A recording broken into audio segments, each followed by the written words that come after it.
पावसाची रिपरिप संध्याकाळपासूनच सुरू होती.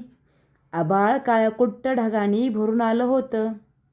वीज चमकली की क्षणभर सगळं उजळून जात होतं आणि लगेच पुन्हा अंधार दाटत होता. अशा त्या थंड ओलसर रात्री एका पडीक घराच्या ओसरीत एक म्हातारा माणूस गुडघ्यात मान घालून बसला होता. देह खूपच बारीक झालेला होता. अंगात रान उरला नव्हता. 2 दिवसापासून पोटात अन्नाचा कणही गेला नव्हता. थंडीने अंग शहारत होतं, पण त्याहून जास्त बोचत होती ती मनातील एकाकी थंडी. तो दिनकर साळवी होता. डोळे मिटले तरी झोप लागत नव्हती. झोपेच्या आडून आठवणींचे काहूर उठत होते. आयुष्यभर धडपडत उभं केलेलं घर, जपलेली नाती आणि त्याच नात्यांनी दिलेल्या जखमा, सगळं एकामागोमाग एक डोळ्यासमोर येत होतं. कधी काळी तोही सकाळी वेळेवर उठून कामावर जाणारा, संध्याकाळी घराकडे धाव घेणारा माणूस होता. कुणीतरी वाट पाहणारं घरी होतं. त्याच चुलीवर शिजणाऱ्या भाजीचा वास, पाण्याचा ग्लास हातात देणारी बायको आणि थकवा विसरायला लावणारं तिचं शांत हास्य. आज त्या आठवणीच त्याचा एकमेव आधार होत्या. पावसाचा आवाज वाढतच होता. दिनकरने अंगावरची फाटकी चादर घट्ट ओढून घेतली. थरथरणाऱ्या ओठातून एक दीर्घ उश्वास सुटला. कुठे चुकलं माझं? हा प्रश्न पावसात विसरून गेला आणि तिथूनच त्याची कथा, प्रेमाची, चुकीच्या निर्णयाची, पश्चातापाची आणि उशिरा उमगलेल्या ममतेची हळूहळू उलगडत गेले. हालचाल करायचाही त्राण नव्हता त्या देहात. शरीराचे मुटकुळे करून झोपला होता. पावसामुळे हवेत गारवा होता. अंग थोडं कणकणत होतं. 2 दिवस पोटात अन्नाचा कणही गेला नव्हता. त्याच्या डोळ्यासमोर भूतकाळ तरळत होता. दिनकर एका कंपनीत कंत्राटदारावर नोकरी करायचा. लहान असतानाच बापाचं छत्र हरवलं होतं. आईने काबाड कष्ट करून लहानाचा मोठा केला. लग्न लावून दिलं. जवळच्याच गावाची सुगंधा घरात लक्ष्मीच्या रूपाने आली. गोरीपान, लांब सडक केसाची घट्ट वेणी, कपाळावर लाल कुंकू, हातात हिरवा चुडा. फार सुरेख दिसायची ती. सुरुवातीला मोजकाच पगार मिळायचा, पण सुगंधा कटकट न करताच कसंबसं घर चालवायची. मुळातच शांत स्वभावाची सुगंधा दिनकरला सांभाळून घ्यायची. दिनकर खूपच तापट स्वभावाचा होता, पण सुगंधापुढे त्याचा राग टिकायचा नाही.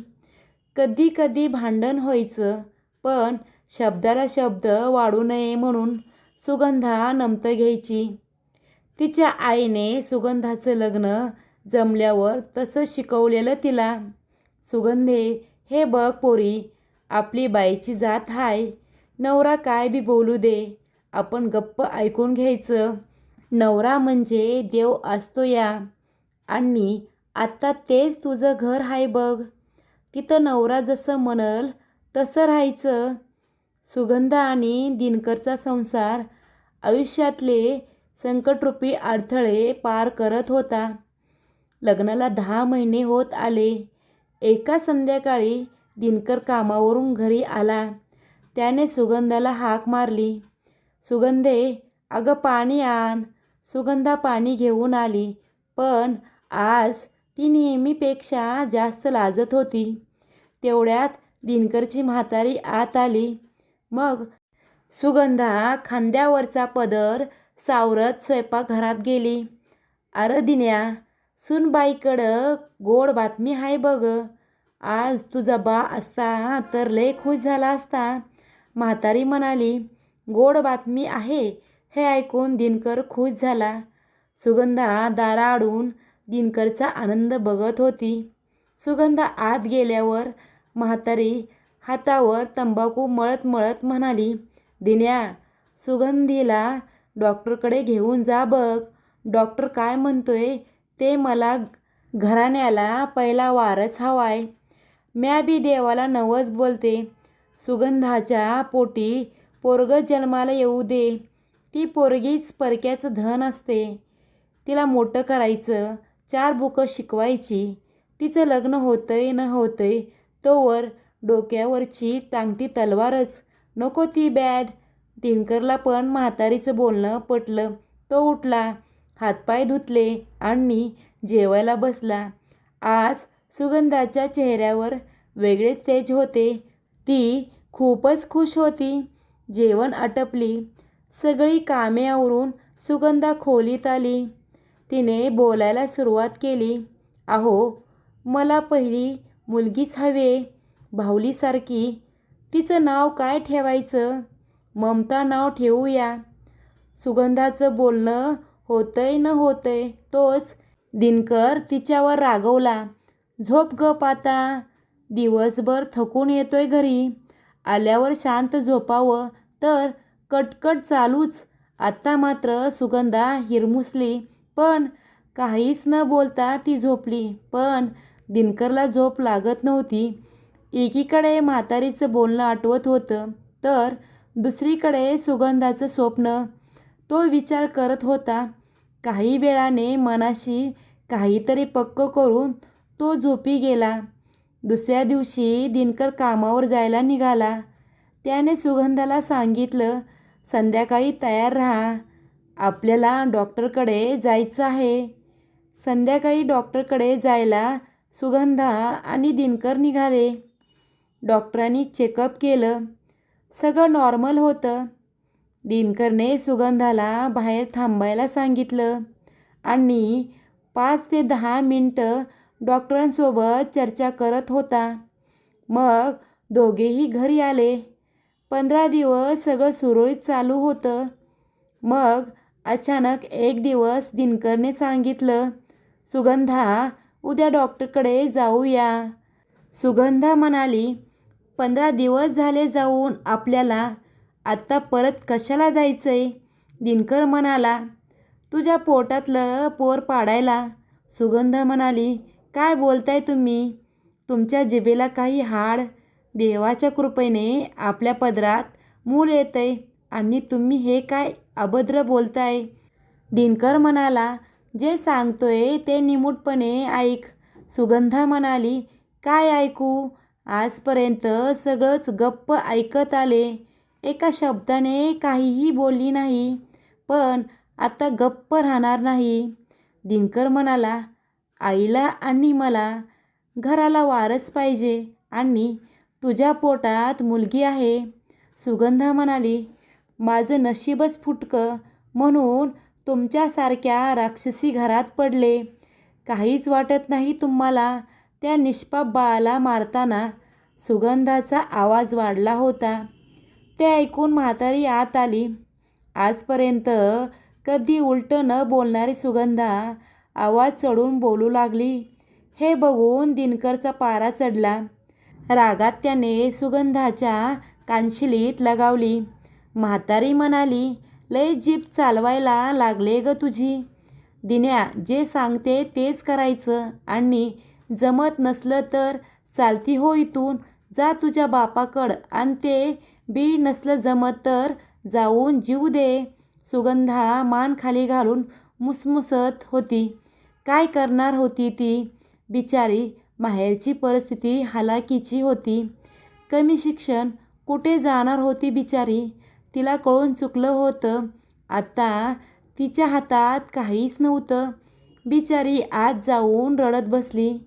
तिच्या सगळ्या स्वप्नांची बुरसटलेल्या विचाराच्या म्हातारी आणि दिनकरमुळे माती झाली होती. जबरदस्तीने आणि घटस्फोटाची धमकी देऊन दिनकरने सुगंधाला श्रीभुवन हत्येच्या अक्षम पापासाठी तयार केले. दिनकरने पै पै करून जमवलेले पैसे या पापासाठी खर्च केले. सुगंधा देव्हाऱ्यात आली. सुगंधाने त्या बाळाची मनातच माफी मागितली. काय करू ग बाळा मी तर. तू हे जग पाहण्याच्या आधीच तुझी ही अवस्था केली या नराधमाने. मी मजबूर आहे ग. आई म्हणून काय तरी करायला हवे होतं तुला वाचवण्यासाठी, पण नाही काहीच करू शकले. माफ कर ग तुझ्या आईला. एवढे बोलून सुगंधा धपकन खाली पडली आणि धाय मोकून स्वतःच कपाळ आणि छाती बडवत रडू लागली.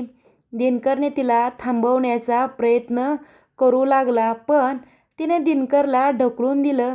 अख्खी रात्र तिचं रडणं थांबलंच नाही. दुसऱ्या दिवशी ती नेहमीप्रमाणे उठली. सगळं आवरलं, ती असं वागत होती जसं काही घडलंच नाही. त्या दिवसापासून सुगंधा कितीतरी दिवस शांतच असायची. कोणालाही काही बोलायची नाही. सगळं मुकाट्याने सहन करत होती. ती दिनकरला तिची अवस्था बघवत नव्हती. काही महिन्याने त्याने पुन्हा बाळाचा विचार करायची सुरुवात केली. काही महिन्यात पुन्हा तेच चक्र सुरू झालं, पण यावेळेला मुलगा होता. आत्ता सगळं छान होणार होतं, पण सुगंधा खुश नव्हती. सतत कुठेतरी हरवलेली असायची. महिने असेच निघून गेले. तिला प्रसूतिकाळा सुरू झाल्या. सुगंधाला हॉस्पिटलमध्ये भरती केलं. काही वेळाने तिने एका गोंडस मुलाला जन्म दिला. दिनकर आणि त्याची आई खूपच खुश होती. अचानक सुगंधाचा रक्तदाब वाढू लागला. डॉक्टरांनी खूप प्रयत्न केले, पण तिला नाही वाचवू शकले. एकीकडे घराला वारस मिळाल्याचा आनंद होता, तर दुसरीकडे सुगंधाला गमावल्याचं दुःख होतं. दिनकर कितीही रागीट असला तरी त्याचं सुगंधावर जीवापाड प्रेम होतं. दिनकर पुरता कोलमडून गेला होता, पण त्याने स्वतःलाच सावरलं त्याच्या वंशाच्या दिव्यासाठी. त्याने त्याच्या मुलाचे नाव अभिमान ठेवले. त्याने पोटाला चिमटा घेऊन घेऊन अभिमानचं शिक्षण पूर्ण केलं. त्याचा प्रत्येक हट्ट पुरवला. त्याचं शिक्षण पूर्ण झाल्यावर तो IT कंपनीत उच्च पदावर नोकरी करू लागला. अभिमानने पसंत केलेल्या मुलीशी, अंजलीशी त्याचं लग्न लावून दिलं. मुलगी ही उच्च शिक्षित होती, नोकरी करत होती. सुरुवातीला सगळं छान चालू होतं, पण राजा राणीच्या संसारात अभिमान आणि त्याच्या बायकोला म्हाताऱ्या बापाची अडगळ वाटू लागली. या ना त्या कारणाने घरात कुरबुरी वाढत होत्या.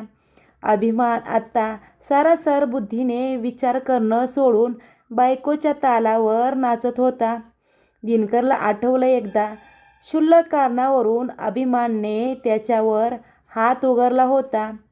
प्रत्येक गोष्टीवरून आत्ता सून आणि मुलगा टोचून बोलत होते, पण दिनकर शांतपणे सगळं सहन करत होता, कारण त्याला दुसरा कोणताही आधार नव्हता आणि पर्यायही नव्हता. घरी काही पाहुणे मंडळी आली होती. दिनकर त्यांच्यासोबत बोलत होता. हे बघून सून जवळजवळ ओरडलीच. बाबा, किती वेळा सांगितले तुम्हाला, कोणी आलं की रूममध्ये बसा, पाहुण्यासमोर आणखीन शोभा नको. म्हणून दिनकर चुपचाप आत जाऊन बसला. असेच एक दिवशी अभिमान आणि अंजलीचे काही मित्र आले होते. तेव्हा दिनकर सहजच त्यांच्यासोबत बोलत होता. ते बघून अभिमानच्या तळपायाची आग मस्तकात गेली. मित्र गेल्यावर अभिमान आणि अंजली दिनकरला नको नको ते बोलू लागले. अंजलीने अभिमानला ठणकावून सांगितले, अभि, या घरात एकतर तुझा बाप राहील किंवा ते सतत सगळ्यासमोर लाज आणतात. वैताग आलाय आता मला या सगळ्याचाच. एवढं बोलून ती आत गेली. पाठोपाठ अभिमानही आत गेला. दिनकरला वाटलं अभिमान समजावेल तिला, पण सगळं उलटच घडलं. अभिमानने एका बॅगमध्ये दिनकरचे कपडे आणले. काही पैसे त्याच्या पुड्यात टाकले. बाबा, आता निघा तुम्ही. खूप झालं तुमचं आता. बाळा, अरे काय बोलतोयस तू? आणि जाऊ तरी कुठे रे मी या वयात? दिनकर काकुळतीला येऊन म्हणाला. कुठे जायचं ते तुम्ही ठरवा आणि निघा आता, लवकरात लवकर आता. दिनकरच्या डोळ्यातून अश्रू आले. आत्ता तो सुनेची विनंती करत होता. सुनबाई, तू तरी समजाव ग याला. त्यावर सुनबाई म्हणाले, अभि, काय करायचं ते लवकर कर, नाहीतर मी माझी बॅग भरायला घेते. हे ऐकून अभिमानने त्याच्या बापाच्या हाताला धरून बाहेर काढले.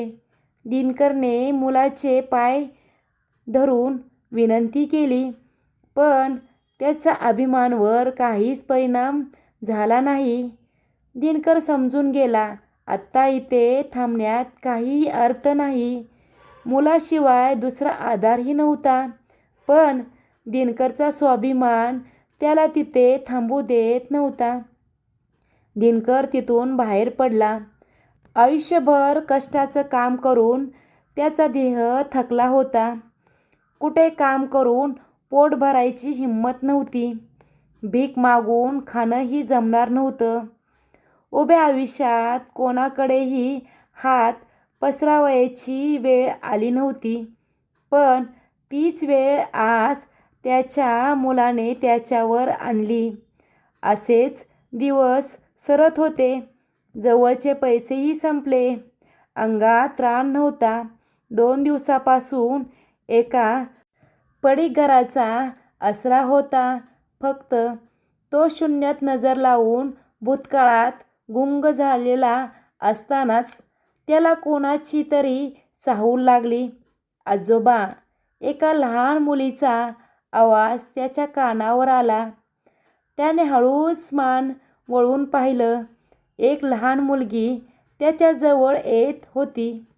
आजोबा, आजोबा, माझ्या आईने तुमच्यासाठी जेवण दिले, जेवून घ्या. बाळ, कोण तू? तो थरथर त्या आवाजात विचारतो. मी इकले समोरच्या घरात राहते, तिने बोबड्या बोलात उत्तर दिले. तेवढ्यात समोरून कोणीतरी येताना दिसले. त्याने डोळे मोठे करून कोण आहे ते बघण्याचा प्रयत्न केला. समोरून अभिमानच्या वयाची एक स्त्री येताना दिसली. त्या स्त्रीला पाहतच ती लहान मुलगी तिला जाऊन बिलगली. मम्मा, बघ ना, हे आजोबा जेवतच नाहीत, तिने निरागसतेने सांगितले.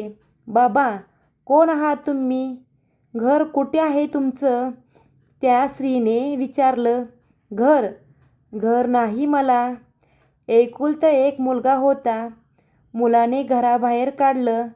तो खोल गेलेल्या डोळ्यातून ओघळणारे अश्रू पुसत म्हणाला, घराबाहेर काढलं? असं कसं घराबाहेर काढलं? मुलगा म्हणून त्याची काही जबाबदारी आहे की नाही? तुम्ही मला त्याचं नाव आणि पत्ता सांगा, मी बघते काय करायचं ते. ती स्त्री चिडलेल्या स्वरात म्हणाली.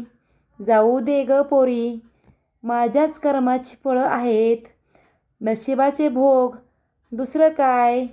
तो मान खाली घालून म्हणाला. बाबा, ते जाऊ द्या, तुम्ही जेवून घ्या. आत्ता माझ्यासमोर जेवा. ती स्त्री आपुलकीने म्हणाली.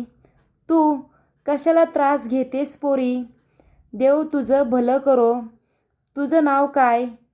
त्याने क्षीण आवाजात विचारले. ममता, त्या स्त्रीने नाव सांगितले. ममता नाव ऐकताच त्याला आठवलं, सुगंधा म्हणाली होती आपल्या मुलीचं नाव ममता ठेवायचं. त्याच्या डोक्यात विचारचक्र सुरू झालं. आज ममता असती तर माझीही अवस्था झाली असती का? त्याने स्वतःलाच प्रश्न विचारला. त्याच्या डोळ्यातून घळघळ अश्रू वाहू लागले. तो आक्रोश करत उठण्याचा प्रयत्न करू लागला. त्याला उठायचं त्राण नव्हता. तो दीर्घ श्वास घेऊन ममता एवढंच बोलून खाली कोसळला. बाबा उठा, काय होतंय तुम्हाला? ममता त्याला सावरत म्हणाली. ती त्याला उठवण्याचा निष्फळ प्रयत्न करू लागली. तिने थरथरत त्याच्या नाकाजवळ हात नेला. त्याचा श्वास थांबला होता. पाऊस धो धो कोसळत होता. जणू काही दिनकरच्या जाण्याचं दुःख त्यालाही झालं होतं. जेवणाचं ताट बाजूला तसंच पडलं होतं. ममताची मुलगी तिला घट्ट बिलगली होती आणि ममता त्या अनोळखी माणसासाठी अश्रू ढाळत होती. सगळं वातावरण सुतक लागल्यासारखं झालं होतं. पाऊस अजूनही कोसळत होता, पण आत्ता तो फक्त पाऊस नव्हता.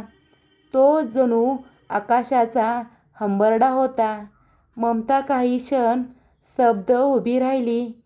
तिच्या मांडीवर त्या अनोळखी म्हाताऱ्याचं निष्कल डोकं होतं. हातात अजूनही त्याच्या श्वासाची खात्री करून पाहण्याची थरथर होती, पण सत्य निर्विवाद होतं. आजोबा उठा ना. तिच्या मुलीचा निरागस आवाज त्या ओसरीत घुमला. ममताने तिला घट्ट मिठी मारली. तिच्या डोळ्यातून ओघळणारे अश्रू केवळ त्या अनोळखी माणसासाठी नव्हते, ते त्या प्रत्येक बापासाठी होते, ज्याला आपल्या म्हातारपणी मुलाच्या घरातून हकलवलं जातं. ती शांतपणे म्हणाली, बाळा, हे आपलेच आजोबा आहेत. तिने शेजाऱ्यांच्या मदतीने दिनकरच्या अंत्यसंस्काराची जबाबदारी घेतली. कोणीतरी विचारलं, नाते काय आहे यांच्याशी? ममता क्षणभर थांबली आणि हळूच उत्तर दिलं, माणुसकीचं. त्या रात्री ती बराच वेळ जागी होती. दिनकरच्या डोळ्यात शेवटच्या क्षणी उमटलेलं ममता हे नाव तिच्या मनात घुमत होतं. कदाचित नियतीने त्याला त्याच्या पापाची जाणीव करून देण्यासाठी तिलाच त्याच्या आयुष्यात शेवटच्या क्षणी पाठवलं असावं. ज्या मुलीला त्याने जन्म घ्यायलाही दिला नाही, त्याच नावाच्या एका मुलीच्या मायेच्या स्पर्शात त्याने शेवटचा श्वास घेतला. जन्माचा हिशोब मोठा, विलक्षण असतो. त्या दिवसानंतर तिने एक निर्णय घेतला. ती आपल्या मुलीला केवळ शिक्षण देणार नाही, तर संवेदनशीलता देईल. ती तिला शिकवेल की आई-बाबा हे ओझं नसतात, ते आपली मुळे असतात. काळ पुढे सरकत गेला, पण त्या पडीक घराच्या ओसरीत घडलेली घटना ममताच्या मनात कायमची कोरली गेली. ती जेव्हा जेव्हा आपल्या मुलीला हाक मारायची, ग ममता, तेव्हा तिच्या आवाजात त्या अनोळखी बापासाठीची एक निशब्द प्रार्थना असायची. कारण शेवटी तिला उमगलं होतं, कुटुंब म्हणजे केवळ रक्ताचं नातं. जिथे आपण देणं लागतं, तिथेच नियती वसुली करते. दिनकरने वारसासाठी मुलीचा बळी दिला आणि शेवटी त्याच वारसाने त्याला घराबाहेर काढलं. पण ज्या ममताला त्याने कधी जन्म दिला नाही, तीच ममता त्याच्या शेवटच्या क्षणी त्याच्यासोबत उभी राहिली. कुटुंब म्हणजे जिथे आपल्याला नाकारलं जात नाही, जिथे आपल्याला आपल्या अस्तित्वाची जागा दिली जाते आणि जिथे माणुसकी नात्यापेक्षा मोठी असते, तिथे कुटुंब असतं. पाऊस थांबला होता, पण त्या रात्री आकाशाने माणुसकीचा एक दिवा पेटवून ठेवला होता. एक चुकीचा निर्णय संपूर्ण आयुष्याची दिशा बदलू शकतो आणि एका क्षणाची कठोरता आयुष्यभराचा पश्चाताप बनवू शकते. मुलगा किंवा मुलगी हा भेदभाव करणारा माणूसच शेवटी नियतीसमोर हरतोच. कारण देव प्रत्येक अन्यायाचा हिशोब ठेवतो. कधी अश्रूमध्ये, कधी एकटेपणात, तर कधी उशिरा उमगलेल्या ममतेत. आईवडील ओझं नसतात, तेच आपल्या अस्तित्वाची मुळे असतात. त्यांना दूर सारणारा हात कधी ना कधी रिकामाच राहतो. म्हणून मुलगी जन्माला येऊ द्या, माणुसकी जिवंत ठेवा आणि नाती जपा. कारण शेवटी कुटुंब रक्ताने नव्हे तर प्रेम, आदर आणि ममतेने बनतं. जर खरंच या कथेने तुमच्या हृदयाला स्पर्श केला असेल तर या कथेला लाईक करा, शेअर करा आणि चॅनलला सबस्क्राईब करा. परत भेटूया अशाच नवनवीन कथेसह. धन्यवाद.